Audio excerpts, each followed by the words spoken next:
అంటే నేనేం చేయలేదు ఏ కంపెనీలో, బట్ అక్కడక్కడ చేసి ఆగిపోయిన వాళ్ళని చూసిన కాబట్టి ఆ ప్రొడక్ట్లు ఈడక్ట్లు చెప్పేదంతా వేస్ట్ చైన్ సిస్టమ్స్ అన్నట్టుగా 2019లో పరిచయం అయితే వినిపించుకోలేదు. మరి ఎప్పుడు వచ్చినా మేడం అంటే 2022లో రావాల్సి వచ్చింది.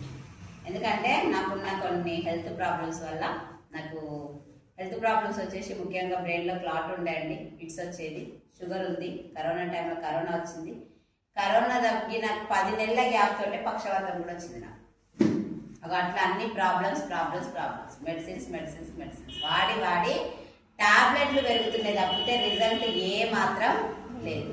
అట్లా 14 రకాల టాబ్లెట్లు వేసుకునేదాన్ని, పొద్దున 14, సాయంత్రం 14. అవన్నీ వేసినా నాకు నిద్ర రాకపోయేది. నిద్ర రాని సిచ్యువేషన్లో డాక్టర్స్ నిద్ర మాత్రకు అలవాటు చేసారు. అటువంటి వరస్ట్ కండిషన్లో ఈ ప్లాట్ఫామ్ పరిచయం అయితే నమ్ముతామా? ఈయన డాక్టర్ ఇచ్చిన గోళీలకే దిక్కులేదు. ఇదేందో సైడ్ ఎఫెక్ట్ లేదంటారు, ఏమో అంటారు, వేసుకుంటే ఏమన్నా అవుతుందేమో అన్న భయానికి నేను చాలా టైం వేస్ట్ చేసినండి. నాకు మరి ప్లాట్ఫామ్ని పరిచయం చేసిన సొంత మా ఆడబిడ్డ భర్త. ఉండనివ్వండి, కూర్చో, మీరు ఎందుకు డిస్టర్బ్ అవుతున్నారు? కూర్చోండి, ఆమె చిన్నామే కదా, డిస్టర్బ్ చేస్తలేదు కదా.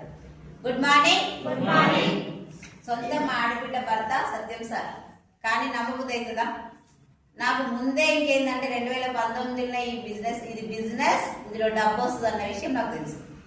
అదేదో సబ్బు సరుకులు అమ్ముకున్నట్టుగా మందులు కూడా అమ్మేస్తారా, ఏమైనా అవుతుంది, అవన్నీ వాడద్దు, అది బిజినెస్ అన్న ఫీలింగ్ తోటి నేను టైం వేస్ట్ చేసిన.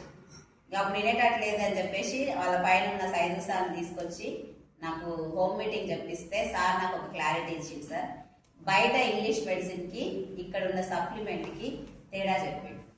అదేంటంటే ఇప్పుడు డోలో టాబ్లెట్ ఉందా, జ్వరం టాబ్లెట్, అది ఎన్ని గంటల గ్యాప్లో ఒకటి వేసుకోవాలి? 4 గంటలు, 6 గంటలు. 6 గంటలు యాక్చువల్గా, ఎక్కువ ఉంటే 4 గంటలు కూడా కొన్నిసార్లు వేస్తారు. అదే 6 గంటల గ్యాప్లో దప్పు దప్పగాలను ఒక 5-6 గంటలు వేసుకుంటే మనిషి ఉంటాడా? తప్ప కట్టేస్తారు, అవునా కాదా? అట్లా కాకుండా ఇప్పుడు బెండకాయ, మన ఫ్రూట్స్ తీసుకోండి, ఏమైనా సరే, టమాటా, బెండకాయ, క్యారెట్, లేకపోతే ఏదైనా యాపిల్స్, కివి, డ్రాగన్, ఏదైనా ఫ్రూట్స్ తీసుకోండి. ఇన్ని తిన్నా ఏం కాదు, ఇన్ని తిన్నా ఏం కాదు. అంటే మోషన్స్ అయితే, వామిటింగ్స్ అవుతాయి, కానీ సచ్ అయితే ఓడు కదా మనిషి. ఎందుకంటే ఇది తినే తిండి, దాంట్లో ఉన్న విటమిన్, టమాటా అనుకోండి, అందులో ఉన్న లైకోపిన్ బాడీ ఎంత కావాలో అంత తీసుకొని మిగతా బయటికి పంపించేసి, కానీ ప్రాణం మీదకైతే రాదు. బట్ అది టాబ్లెట్ అక్కడ ఒక కొంచెం డోస్ అటు ఇటుగా అయినా ప్రాణం మీదకి ఎఫెక్ట్ వస్తుంది. ఎందుకంటే అందులో డ్రగ్ వాల్యూ ఉంటుంది, అది మెడిసినల్ వాల్యూ ఉంటుంది. కాబట్టి ఒక డాక్టర్ చెప్పాలి, ఈ మనిషి ఈ వయసుకి ఇంతే వేసుకోవాలి, ఇంత డోసే వాడాలి, ఇన్ని గంటల గ్యాప్ ఇంతే వాడాలని చెప్పాలి. బట్ తినే తిండికి ఎవరైనా చెప్తారా? అలా మన దగ్గర ఉండే సప్లిమెంట్స్ ఏంటి అంటే, మనం తింటున్న తిండిలో మనకు కావాల్సిన పోషక విలువలు అందట్లేదు. కాబట్టి ఈ విటమిన్ డెఫిషియన్సీ వల్ల, విటమిన్ లోపం వల్ల హెల్త్ ప్రాబ్లమ్స్ వస్తున్నాయి. కాబట్టి మన దగ్గర ఉండేవి జస్ట్ విటమిన్స్ కి సంబంధించిన క్యాప్సూల్స్ మేడం.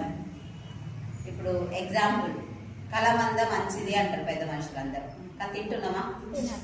దానికి సంబంధించిన క్యాప్సూల్స్ ఉంటాయి. అలా మన ఆమ్లా, ఉసిరికాయ మంచిది అని అంటారు, కానీ ఉసిరికాయ తింటున్నామా? ఇప్పుడు దానికి సంబంధించిన క్యాప్సూల్స్ ఉంటాయి. పసుపు సహజమైన యాంటీబయాటిక్ అంటారు, కానీ ఒరిజినల్ పసుపు దొరుకుతుందా మనకు అసలు? దానికి సంబంధించిన క్యాప్సూల్స్. మన నీమ్, వేపాకు మంచిది అంటారు, తింటామా? దానికి సంబంధించిన నూనె దొరికే క్యాప్సూల్స్ దొరుకుతుంది మన దగ్గర, నూనెతో తయారు చేసిన నీమ్ క్యాప్సూల్స్ దొరుకుతాయి. అట్లా మనకి ఇక్కడ ఉండేవి ఏంటంటే కూరగాయలు, పండ్లతో తయారు చేసిన విటమిన్ సంబంధించిన క్యాప్సూల్స్ ఉంటాయి. జస్ట్ ఎక్స్ట్రాక్ట్సే అంతే తప్పితే అడ్డగోలుగా కెమికల్స్ కలిపి, అడ్డగోలుగా మెడిసినల్ వాల్యూ కానీ కెమికల్స్ కానీ కలిపి, డ్రగ్స్ కానీ ఓవర్ డోస్లో వాడకుండా తయారు చేసే న్యాచురల్ ప్రొడక్ట్స్ ఉంటాయి. అవి ఎవరు వాడుకోవాలి అంటే బీపీ, షుగర్, మైగ్రేన్, థైరాయిడ్, మోకాలు నొప్పులు, ఇంకేదైనా హెల్త్ ప్రాబ్లం ఉన్నోళ్ళు వాడుకుంటే ప్రాబ్లం అనేది తగ్గిపోతుంది. అదే ఏ ప్రాబ్లం లేనోళ్ళు కూడా వాడుకోవచ్చు. ఏం లేనప్పుడు ఎందుకు వాడుకోవడం అంటే ఫ్యూచర్లో రాకుండా ఉండటానికి అని. Just immunity capsules madam, immunity build అవ్వడం వల్ల వచ్చిన అనారోగ్య సమస్య ఆటోమేటిక్గా తగ్గిపోతుంది అని చెప్పి, ఒకవేళ ఇంగ్లీష్ మెడిసిన్ వాడుతున్నట్లయితే దాంతో కలిపి వాడాలి, ఏం కాదు, వాడే విధానమే అదే అని చెప్పేసారు. ఇట్లా ఒక హెల్త్ ప్రాబ్లం ఉన్న మనిషికి చెప్తే ఇంట్రెస్ట్ అనిపిస్తుందా లేదా? నాకుంది హెల్త్ ప్రాబ్లం కాబట్టి ఓకే ఇక్కడ వాడుకుంటే సైడ్ ఎఫెక్ట్ లేదు అంటున్నారు కదా అని చెప్పేసి నేను జాయిన్ అయిపోయాను. ఎందుకంటే నేను ఆల్రెడీ సైడ్ ఎఫెక్ట్లతో ఇబ్బంది పడుతున్నా కాబట్టి ఇదేందో చూద్దాం అన్నట్టుగా జాయిన్ అయినా. కానీ ఇంట్లో వాళ్ళు వాడినిస్తారా? అసలే వాడియలే మా సార్. అట్లా ఇంట్లో ఒప్పియాలని చెప్పేసి ఏం చెప్పిన అంటే ఇందులో హెల్త్ కి సంబంధించినవే కాదు, మన ఇంట్లోకి సంబంధించిన సబ్బు సర్ఫు పేస్ట్ కూడా ఉంటదంట. అవి బయట కొంటే పైసలు వస్తాయా మనకి? కానీ ఇక్కడ పైసలు వస్తాయంట అని చెప్పిన మా సార్. పైసలు రావు, పాడు రావు, అట్లనే చెప్తారు. నేను 6,000 రూపాయలు కట్టి మోసపోయినా వద్దు అన్నాడు సార్ మా సార్. సార్ వద్దంటే బంద్ చేయాలా కొనుక్కోవాలా మేడం? కొనుక్కోవాలా? బంద్ చేయాలి కదా. చీర అయితే చీర చెప్పాల్సిన అవసరం లేదు. నాకంటూ ఒక ఇన్కమ్ సోర్స్ ఉండాలి, ఊరికే చేయి ఆపొద్దు అన్న ఫీలింగ్ తోటి ఏదన్నా చేయాలి అనుకునేదాన్ని. బట్ నాకు డిగ్రీ లేదు. నేను బీటెక్ చేసిన కానీ హెల్త్ ప్రాబ్లం వల్ల నా చదువు 3rd ఇయర్ లోనే ఆగిపోవడం వల్ల, నాకు డిగ్రీ లేకపోవడం వల్ల ఏ జాబులు ఎవరైనా ఇస్తారా? ఇన్ని డిగ్రీలు ఉన్న వాళ్ళకే జాబులు వస్తలేవు. నాకు వస్తాయా? ఇంటర్మీడియట్ బేస్ తోటనే గవర్నమెంట్ జాబులు ట్రై చేసిన. జూనియర్ అసిస్టెంట్ లాంటి జాబులు అయితే ఇంటర్వ్యూలో సెలెక్ట్ అయినప్పుడు కూడా డబ్బు కట్టకుండా వెళ్ళిపోయింది, నాకు రాలేదు. అట్లా విఆర్ఓ అది ఏదో ట్రై చేసిన, ఏది రాలేదు. ఇక వచ్చేటట్టు లేదని చెప్పేసి ఇన్వెస్ట్మెంట్ తోటి చీరలు అమ్మడం స్టార్ట్ చేసిన. మంచి క్లిక్ అయింది బిజినెస్, మంచి నడుస్తుంది అన్న టైంలోనే ఇంటి ముందు 2-3 అమ్మడం స్టార్ట్ చేసారు. కాంపిటీషన్ వస్తుందా రాదు? ఆ కాంపిటీషన్ వచ్చేసిందని ఒక ప్రైవేట్ స్కూల్లో జాబ్కి వెళ్ళిన. 7,500 జీతం. పొద్దున 8 గంటలకు పోతే సాయంత్రం 5:30 పిల్లలతో వెళ్ళాలి, పిల్లలతో రావాలి. అక్కడ హెల్త్ ప్రాబ్లం ఉండటం వల్ల ఒకసారి పడిపోతే స్కూల్లో అంటే అంబులెన్స్ వచ్చింది. నేను పడిపోతే నాకు పల్స్ పడిపోతుంది. దానివల్ల ఆర్ఎంపీ డాక్టర్ భయపడతాడు, ఖచ్చితంగా అంబులెన్స్ పిలుస్తారు. నేను చాలాసార్లు అట్లా వెళ్ళిన. అట్లా స్కూల్కి అంబులెన్స్ రావడం వల్ల అందరు పేరెంట్స్ అడిగారంట స్కూల్కి ఎందుకు అంబులెన్స్ వచ్చింది అని. ఒక్క అడిగిన పాపానికి నన్ను తీసేసి ఇట్లా ఎవ్వరి దగ్గర పోవద్దు, ఏది ఇదైతే లేదు అని చెప్పేసి మిషన్ నేర్చుకుంటా. ఇదైతే ఎవ్వరు లాక్కపోలేరు, సెల్ఫ్ ఎంప్లాయ్మెంట్ కదా అని మిషన్ నేర్చుకున్నా. మిషన్ నేర్చుకొని కొనుక్కొని అంత చేసేవారికి ఒక 10-15 వేల రూపాయలు ఖర్చు అయింది. మిషన్ ఇంట్లో పెట్టినా పెరాలసిస్ వచ్చింది. అది పుట్టింది లేదు, చేసింది లేదు. అట్లా కుడదామని కూడా ట్రై చేసిన తర్వాత అంటే పెరాలసిస్ వచ్చినప్పుడు నేను మొత్తం మంచం మీద లేను, హాస్పిటల్లో రికవర్ అయ్యి ఇంటికి వచ్చిన. ఖాళీ కూర్చోలేక అప్పుడప్పుడు కుడదామని కూడా ట్రై చేసిన, ఖాళీ ఇట్లా పడిపోయేది. అట్లా నేను రకరకాలుగా ట్రై చేసి ఉన్నా కాబట్టి నాకేమనిపించిందంటే ఇంట్లో ఏం పెట్టుబడి పెడతలేను కదా, బయట కొనేదేదో ఈడ కొంటున్నా. నచ్చకపోతే వాపస్ ఇస్తా, గమ్మును ఊరుకుంటా. నచ్చిందా వేరే వాళ్ళకి చెప్తే డబ్బు వస్తుంది అంటున్నారు కదా, ఒక్కసారి ట్రై చేస్తే పోయేదేముంది అన్న ఫీలింగ్తో నేను ట్రై చేసాను సార్. ముఖ్యంగా చెప్పాలంటే ఆరోగ్యం గురించి నా మనసులో ఉంది. ఇది ఇక్కడికే కొట్టుకోవాల్సి మా ఆయన వాడేస్తాడా? అదొకటి మైండ్లో పెట్టుకొని నేను కొనుక్కొచ్చి దాచుకున్న డబ్బుతో కొనుక్కొచ్చి ఇంట్లో పెట్టి బలవంతంగా వాడిస్తే 15 రోజులలో మన దగ్గర ఉండేది తౌడు నూనె అండి.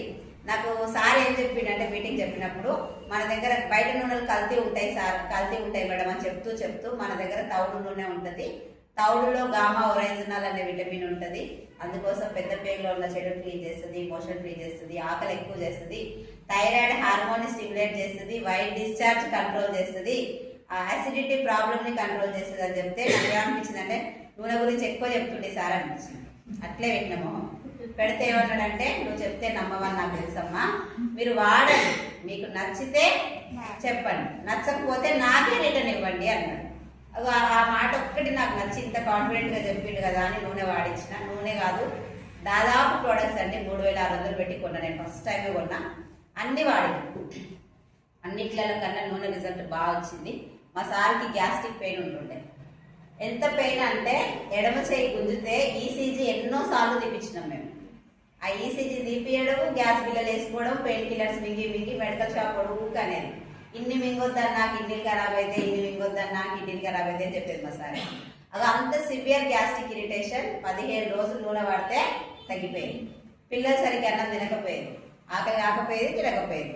అటువంటి పిల్లలు ఫుడ్ మంచిగా తినడం స్టార్ట్ చేసారు.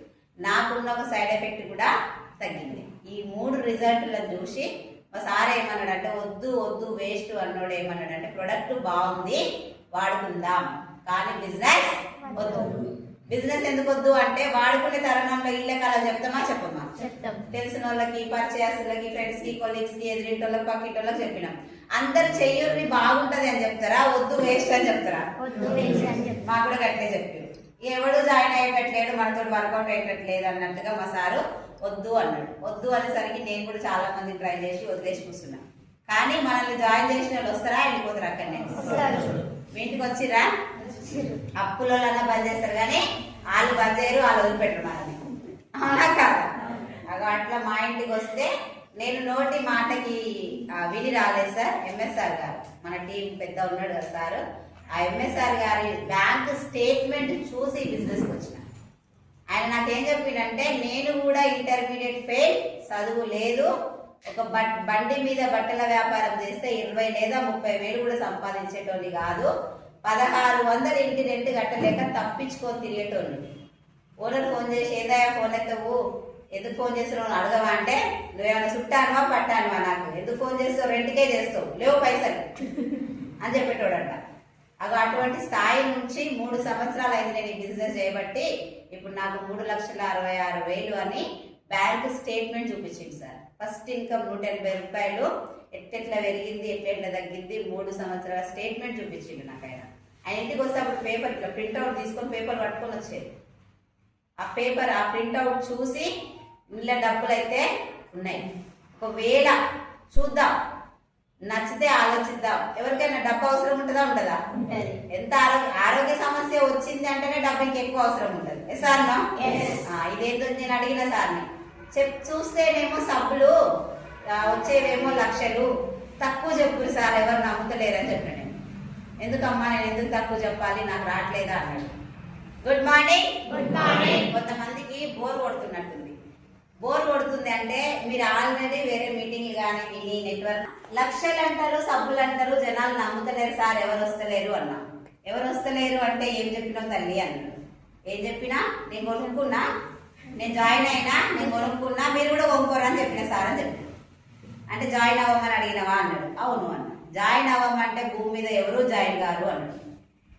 భూమి మీద ఎవరు జాయిన్ కాదు అంటే నన్ను ఎందుకు జాయిన్ చేసిండు మరి ఇల్లు అంటే, మా సార్ ఏం చెప్తుండే ఇంట్లో అంటే, అటువంటి కంపెనీలు ఎవరు నమ్మరు, ఎవరు జాయిన్ గారు, నువ్వు ఒకదాని పిచ్చిదాని వైపు జాయిన్ అయినావు, 3,000 రూపాయలు పెట్టుకున్నావు, నాశనం అయిపోయినాయి పైసలు. అవి అట్లా మా ఇంట్లో తిడుతున్న మనిషి ముందు ఎవరు జాయిన్ కాని బిజినెస్ అంటే కోపం వస్తుందా రాదా? కానీ ఇంటికి వచ్చిన ఏమని అంటావా? మరి ఏం చెప్పాలి సార్ అన్న అంటే, ఈ వ్యవస్థ గురించి చెప్పాలి. వ్యవస్థనా? అదేంటికి వచ్చింది? బిజినెస్ ఏంది, మనం కొనాలే, వేరే వాళ్ళకి చెప్పాలి. మళ్ళీ ఈయన వచ్చి కొత్తగా వ్యవస్థ అంటే ఏంటి అనిపించింది నాకు. వ్యవస్థ గురించి తెలవాలంటే మరి ఏం చేయాలి సార్ అన్న, మీటింగ్ రావాలి. ఏం చేయాలి? మీటింగ్ రావాలి. సింపుల్ ఒకటే మాట సార్, ఏంటంటే ప్రొడక్ట్ వాడుకుంటే వెస్టీజ్లో ఆరోగ్యం వస్తుంది. ఆరోగ్యం కావాలంటే ఉట్టి ప్రొడక్ట్ వాడుకోండి, నమ్మి ప్రొడక్ట్ వాడుకుంటే ఆరోగ్యం వస్తుంది, మీరు వద్దన్నా వస్తుంది. కానీ డబ్బు కావాలంటే మట్టుకు మీటింగ్కి రావాలి అన్న ఒకే ఒక మాటకి అన్ని పైసలు వస్తున్నాయి. అంటే నేను మీటింగ్కి వెళ్ళినా అండి, మీటింగ్కి వెళ్ళేటప్పుడు నా మైండ్ సెట్ ఎట్లుంది అంటే, ఇది వినాలే, మా ఇంట్లో నొప్పియాలే, సప్లిమెంట్ వాడాలి, ఆరోగ్యం కావాలి అన్న మైండ్ సెట్టే ఉంది నాకు. వస్తే బాగుండు డబ్బులు అన్న ఫీలింగ్ ఉంది, కానీ వస్తుంది అనిపిస్తుంది ఆయనబట్టే, ఏదన్నా చెప్తారు వాళ్ళు అనిపించింది. మీటింగ్లోకి వెళ్ళింది మట్టుకు ఆరోగ్యం కోసం. మీటింగ్ అంతా విన్నాక నాకు కనెక్ట్ అయింది మట్టుకు బిజినెస్ అండి. ఎందుకంటే ఈ బిజినెస్లా పెట్టుబడి లేదు, చదువు అడుగుతలేరు, టైం లేదు, టార్గెట్ లేడు, బాస్ లేడు, ఈ సర్టిఫికేట్ కావాలి, ఆ ఎక్స్ట్రా టాలెంట్ ఉండాలి, కంప్యూటర్ రావాలి, ఇంగ్లీష్ రావాలి అని అడుగుతురా. ఏమీ లేకుండా జస్ట్ వాడుకొని వేరే వాళ్ళకి చెప్పి ఎంత కావాలంటే అంత సంపాదించుకోవచ్చు. అది కూడా ఇప్పటి మట్టుకే కాదు, 3 తరాల వరకు, 3 తరాల ఆదాయం. అంటే ఇప్పుడు ఎగ్జాంపుల్ నా ఇన్కమ్ ఉంది కదా, ఇప్పుడు నాకు వచ్చే ఇన్కమ్ ఇప్పటికిప్పుడు నాకు ఏదన్నా చనిపోతే నా భర్తకు వస్తుంది. నా భర్త నా నామినీ కాబట్టి నా భర్తకి ఏదన్నా చనిపోతే నా కొడుకుకి వస్తుంది. అగో ఆ ఒక్క మాట నాకు బాగా కనెక్ట్ అయింది. అసలు భూమి మీద ఇటువంటి అవకాశం కూడా ఉందా? తరాలు దాటాలంటే ఆస్తులు సంపాదించి పెడితే మా తాత అంత సంపాదించిండు, మా తాత అంత సంపాదించిండు, ఇచ్చిండు అంటారు. బట్ ఇక్కడ ఒక అవకాశాన్ని కూడా ఇవ్వచ్చు ఫ్యూచర్ లో, తరానికి, ఫ్యూచర్ తరానికి అన్న విషయం, ఆ కాన్సెప్ట్ నాకు చాలా బాగా నచ్చింది. అగో అట్లా నచ్చి ఒకటే ఫిక్స్ అయినా. ఫస్ట్ మీటింగ్ లో ఏం ఫిక్స్ అయినా అంటే, ఒకవేళ ఆరోగ్యం వస్తే వస్తుంది, ఒకవేళ ఆరోగ్యం రాకపోయినా నాకు పైసలు కావాలి, 3 తరాల